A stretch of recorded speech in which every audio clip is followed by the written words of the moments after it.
2024-এ বাংলাদেশের স্বৈরাচার বিদায় হয়েছে, 2024-এ সিরিয়ার স্বৈরাচার বিদায় হয়েছে।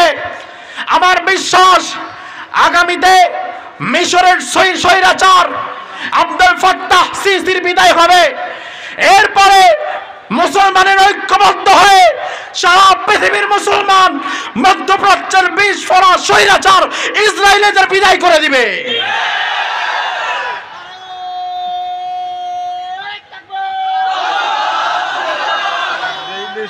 দখল করিয়ে লেছে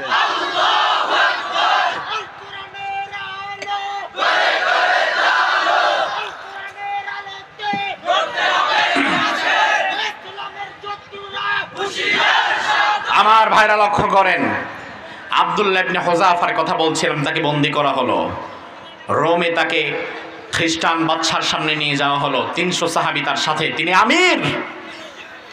আমিরের দায়িত্ব, নেতার দায়িত্ব কি দেখেন, নেতার দায়িত্ব কর্মীরা বিপদে পড়লে তাকে ছেড়ে পালিয়ে যাওয়া না, বরং আমার শেষ কর্মীটা বাঁচার আগ পর্যন্ত তার জন্য লড়াই করে যাওয়া নেতার দায়িত্ব।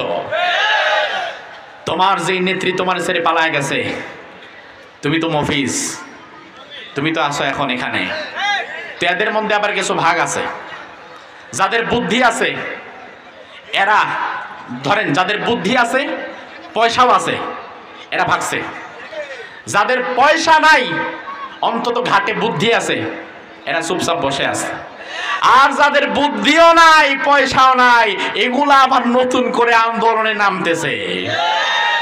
এদের বুদ্ধিও নাই পয়সাও নাই। তুমি কি দেখো না, যার বুদ্ধি আছে পয়সা আছে সে চলে গেছে, অন্তত যার বুদ্ধি আছে পয়সা নেই সে চুপচাপ আছে। তুমি ফটর ফটর করো কেন? আব্দুল্লাহ ইবনে হুযাফা 300 সাহাবী নিয়ে তিনি আবদ্ধ হয়ে গেলেন। তিনি পালিয়ে যেতে পারতেন, কোনো দরকার নাই, আমার একজন সাহাবী বন্দী থাকলেও আমি এখান থেকে যাব না। তিনি দাঁড়িয়ে রইলেন। এবার রোমের বাদশা আব্দুল্লাহ ইবনে হুযাফাকে ডাক দিল, বলল তোমাদের মধ্যে আমির কে? বলে আমি আমির। তুমি যেহেতু আমির তাহলে প্রস্তাবটা তোমারই দেই। এবার রোমের বাদশা চিন্তা করলো, মুসলমানদের আমির যদি আব্দুল্লাহ ইবনে হুযাফা হয় তারে আমি কিছু প্রলোভন দেই, কিছু প্রস্তাব দেই, দেখি কোনো মতে তার ইমানটা ভেঙে তারে দিয়ে শিরিক করানো যায় কিনা। বললো শোনো, তোমার জন্য আমার কাছে একটা অফার আছে। কি অফার? সুবিশাল রোম সাম্রাজ্য, আজ তৎকালীন পৃথিবীর পরাশক্তি। আজ আমার দেশের মানুষ হন্যে হয়ে যেই দেশে যাওয়ার জন্য স্বপ্ন দেখে, ইতালি স্বপ্নের দেশ। রোমের বাদশা বলল, আমার যে সুবিশাল রাজত্ব, তুমি যদি একবার ঈমান ছাড়ো, শিরিক করো, খ্রিস্টান হয়ে যাও, তাহলে রোমের রাজত্বকে 2 ভাগ করে 1 ভাগ তোমারে দিয়ে দেব। অফারটা কি ছোট না বড়? কথা কয় না।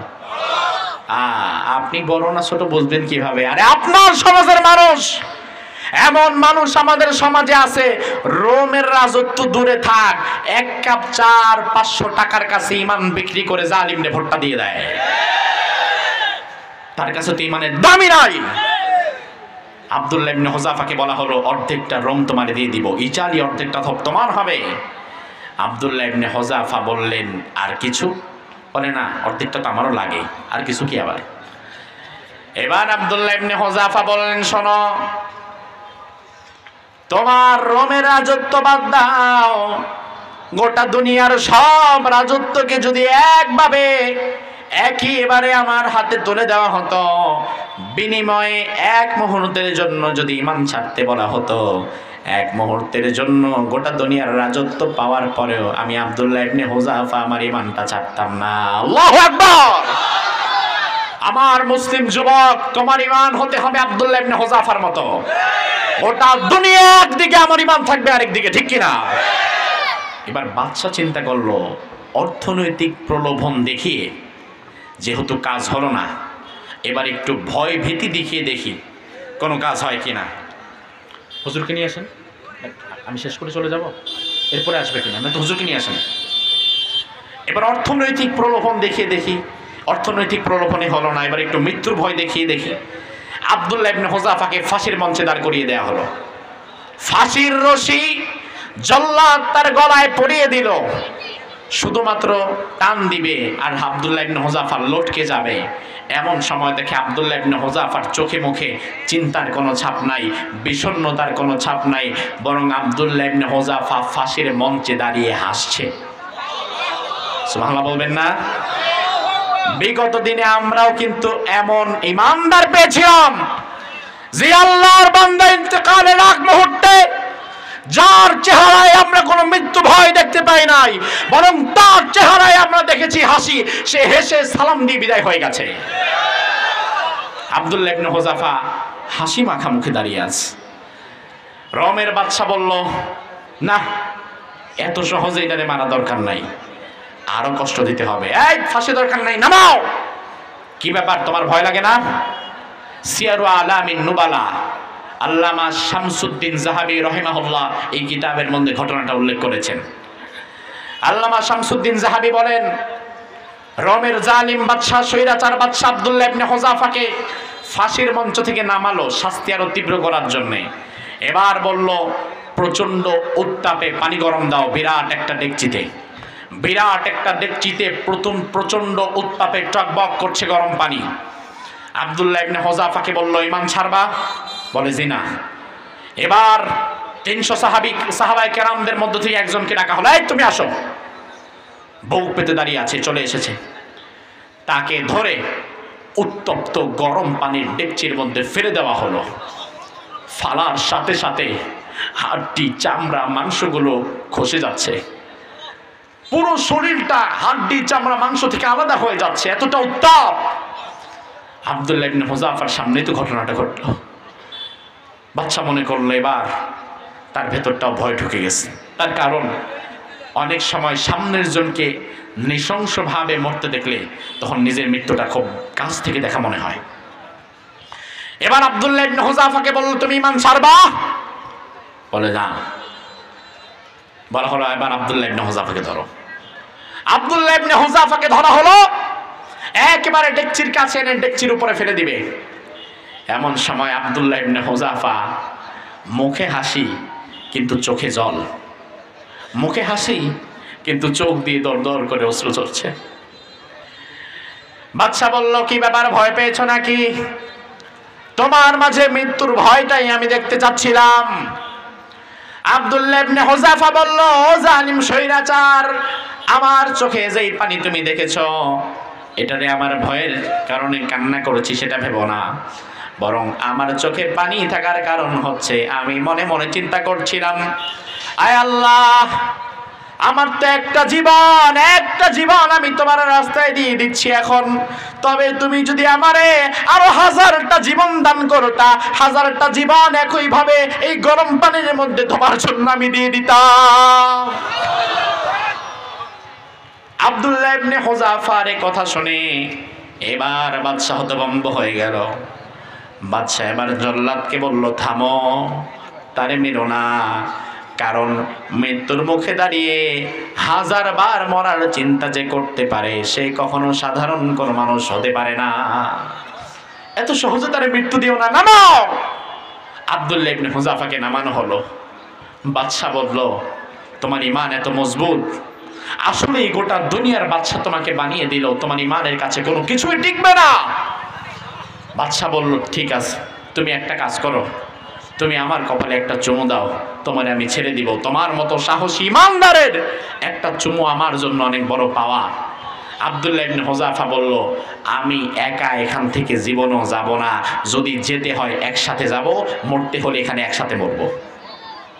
সুবহানাল্লাহ, বাসায় বলেন। সাথে কয়শো মানুষ আছে? 300 সাহাবী সাথে আছে।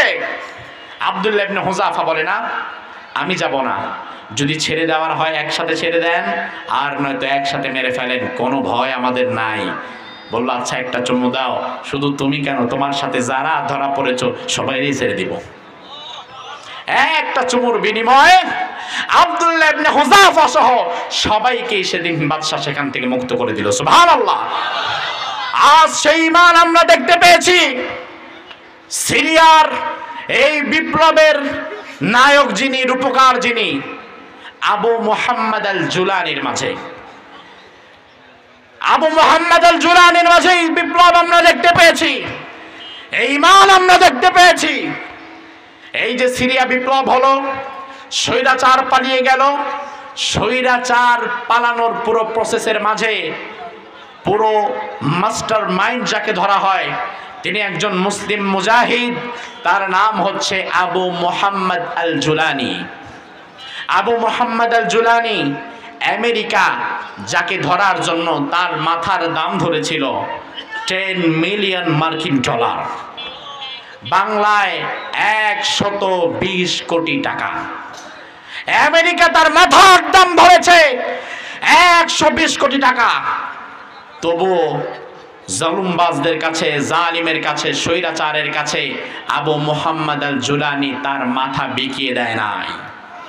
আর সেখানে ইসলামিক ফাউন্ডেশনের একটা চাকরি আর বাইতুল মুকাররমের একটা খতিবের পদ পাওয়ার জন্য স্বৈরাচারকে তুমি জান্নাতি বলো, আবার কেউ কেউ কওমি জননী বলে তার মাথার উপর উঠায় রাখে। দুনিয়ার একটা সামান্যতম চাকরির লোভ তোমার ঈমান নষ্ট করে দিয়েছে। তুমি আবু মুহাম্মদ আল জুলানির দিকে তাকাও, সিরিয়ার সেই মুজাহিদ, শরীরে আমার মতো লম্বা জুব্বা নাই, মাথায় বড় পাগড়ি নাই, সাথে বাবরি নাই, কিন্তু আছে এমন ঈমান যে ঈমানের কাছে আমেরিকা পর্যন্ত নড়বড় হয়ে যায়।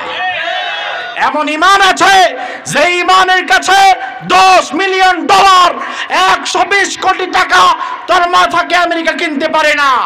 আমাদেরকে হতে হবে তার মতো ঈমানদার, যে ঈমানদারের ঈমান দুনিয়ার কারো কাছে বিক্রি হয় না। ঠিক কি না? ও আমার জাতি, শেষ কথা বলে দিয়ে যায়, রাসূলুল্লাহর হাদিস অনুযায়ী শেষ জামানার ভয়াবহ একটি যুদ্ধ হবে। ওই যুদ্ধ হচ্ছে হিন্দুস্তানের বিরুদ্ধে। রাসূলুল্লাহ বলেছেন ওই জিহাদের ময়দানে যারা শরীক হতে পারবে, আখরাজাহুমুল্লাহু মিনান নার, এমন দুইটি দলকে আল্লাহ তাআলা জাহান্নাম থেকে মুক্তি দিয়ে জান্নাত দিয়ে দিবে।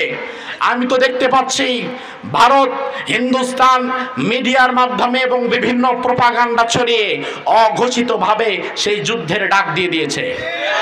বিভিন্নভাবে আমার 56,000 বর্গ মাইলের উপরে তারা আঘাত হানার চেষ্টা করেছে।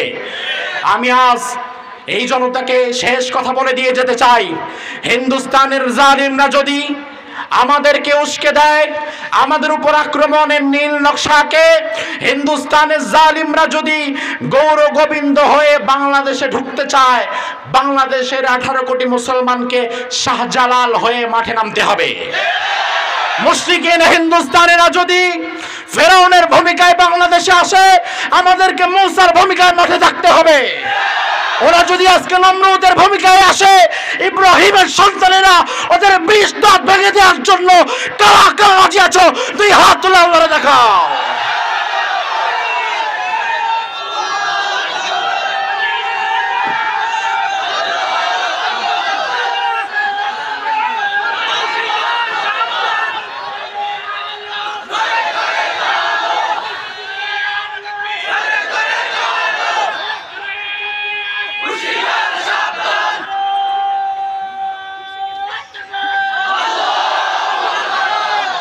আমার ভাইরা, আপনারা কি ভয় পেয়েছেন?